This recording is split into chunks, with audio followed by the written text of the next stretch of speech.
Hello, aspiring biologists. Welcome to a fascinating journey into how our Earth works as a system.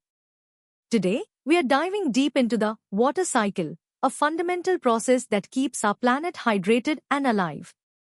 We'll explore how water moves through evaporation, condensation, precipitation, and collection. We'll start with the basics, then gradually uncover more complex layers, challenging ourselves to understand this incredible natural phenomenon from easy to the hardest levels. Let's begin. Ready to discover how every drop of water on Earth keeps moving? Let's unravel the simple yet magical journey of water. The water cycle is Earth's amazing natural recycling system for water. Think of it as a continuous loop where water changes forms and moves around. It's powered by the sun, which heats up water in places like oceans, lakes, and rivers.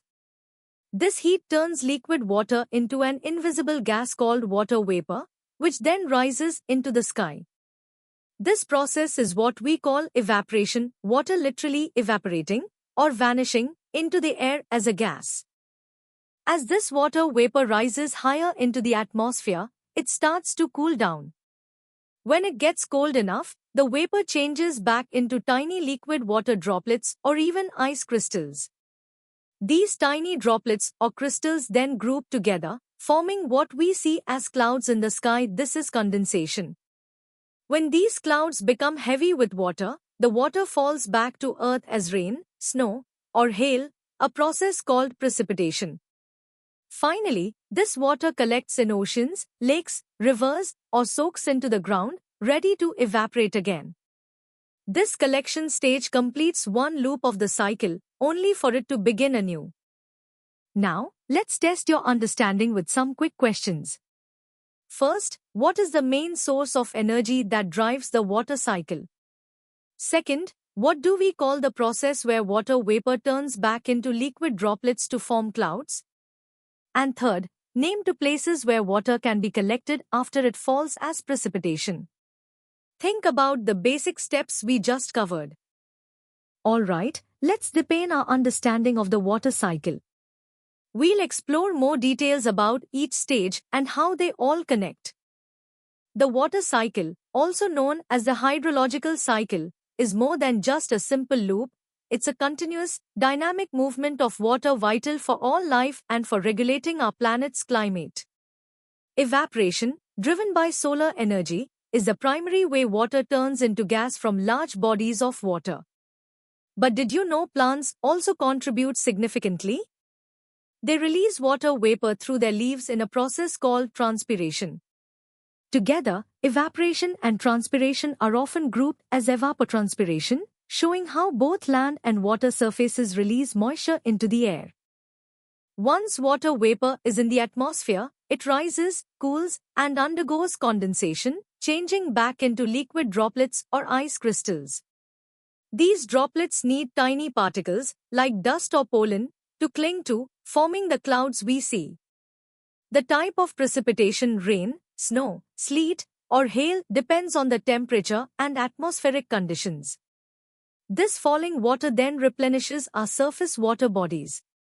But it also has other journeys. After precipitation, water doesn't just sit there. Some of it flows over the land as surface runoff, eventually joining rivers and making its way to lakes and oceans. A significant amount also soaks into the ground, a process called infiltration, becoming groundwater.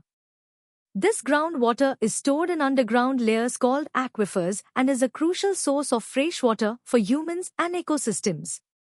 So, the collection stage is diverse, involving both visible surface water and hidden underground reservoirs, ensuring water is always on the move. Time for some medium-level questions. First, besides evaporation, what other process releases water vapor into the atmosphere, mainly from plants? Second, what are the tiny particles in the atmosphere that water vapor condenses around to form clouds? Third, explain the difference between surface runoff and groundwater. Fourth, name at least 3 different forms of precipitation. And finally, why is the water cycle considered a continuous movement? Now, let's elevate our understanding. We'll explore the water cycle's deeper connections to energy, climate, and human activities.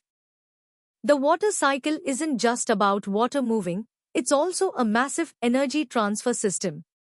When water evaporates, it absorbs a lot of energy, called latent heat, from its surroundings, cooling the surface. This energy is stored within the water vapor. Later, when this vapor condenses to form clouds and precipitation, that stored latent heat is released back into the atmosphere. This release of energy powers atmospheric circulation, influencing weather patterns, from local thunderstorms to global wind systems, making the water cycle a critical component of Earth's climate regulation.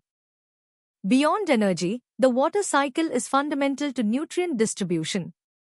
As water flows over and through land, it acts as a solvent, dissolving essential minerals and nutrients from rocks and soil. Surface runoff carries these dissolved substances into rivers, lakes, and oceans, while groundwater transports them through soil layers to plant roots. This continuous movement ensures that nutrients are circulated throughout ecosystems, supporting plant growth and the food webs that depend on them. Without this hydrological transport, nutrient availability would be severely limited, impacting global biodiversity and agricultural productivity. Groundwater, stored in porous layers called aquifers, represents a vast hidden reservoir of freshwater.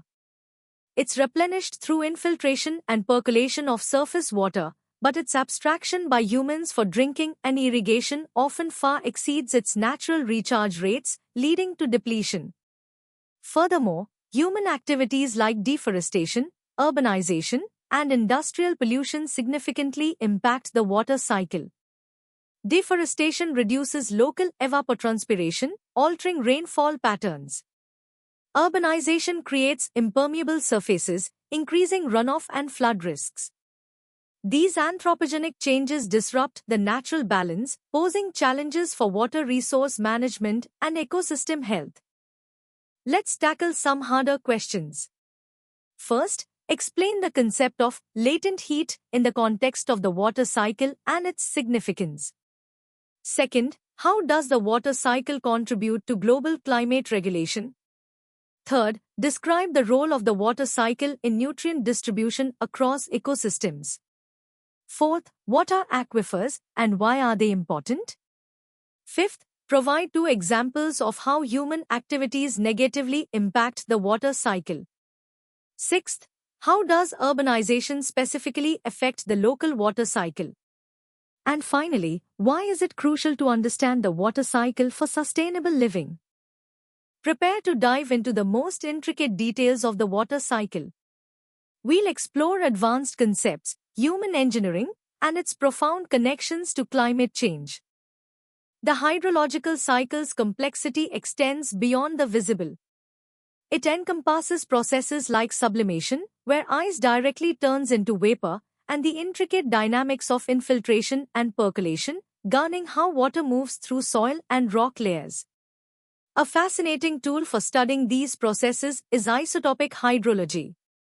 Water molecules contain different isotopes of hydrogen and oxygen. The ratios of these isotopes vary based on factors like temperature and phase changes.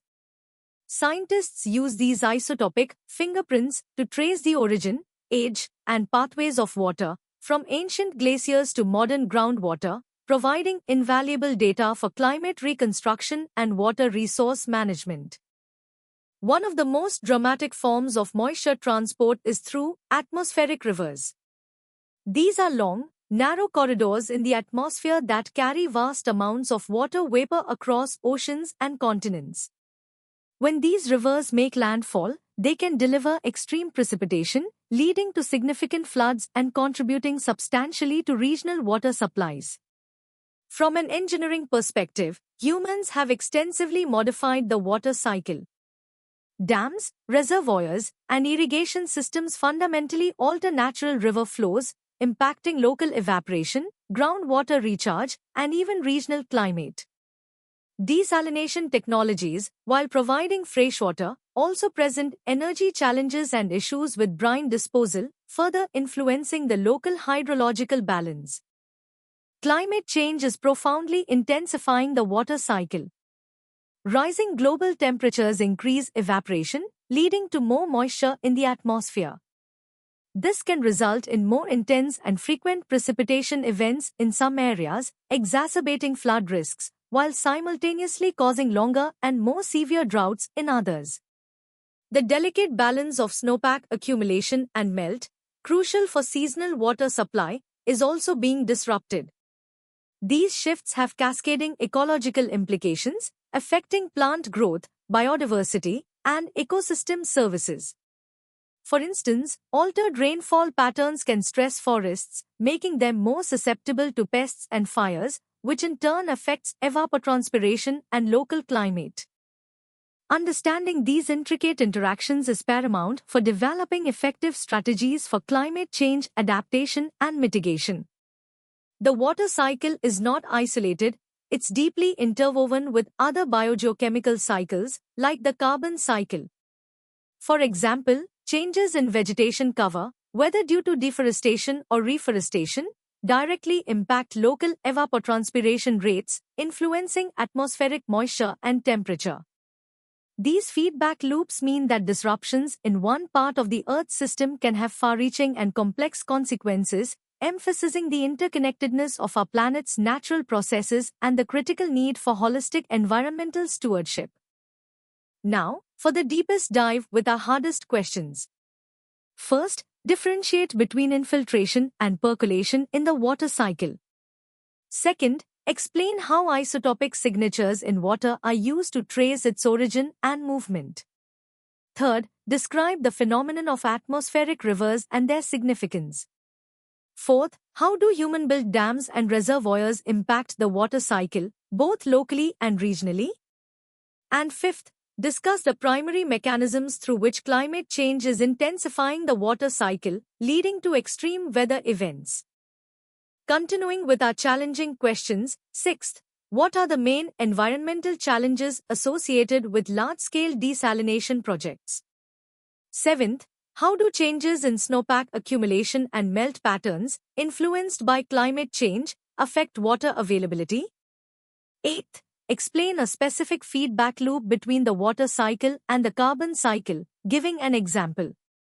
Ninth, why is a holistic understanding of the water cycle, including its advanced processes, crucial for sustainable water resource management in the face of global change? And finally, provide an example of how a disruption in one part of the water cycle can have cascading impacts on distant ecosystems. And that brings us to the end of our in-depth exploration of the water cycle. From the simplest concepts to the most complex interactions, we've seen how vital this cycle is for our planet. For more incredible educational content, practice questions, and to explore other fascinating topics in biology and beyond, visit synapse.omaps.in. Don't forget to subscribe to our channel for regular updates and to continue your learning journey. Keep questioning, keep exploring, and keep learning.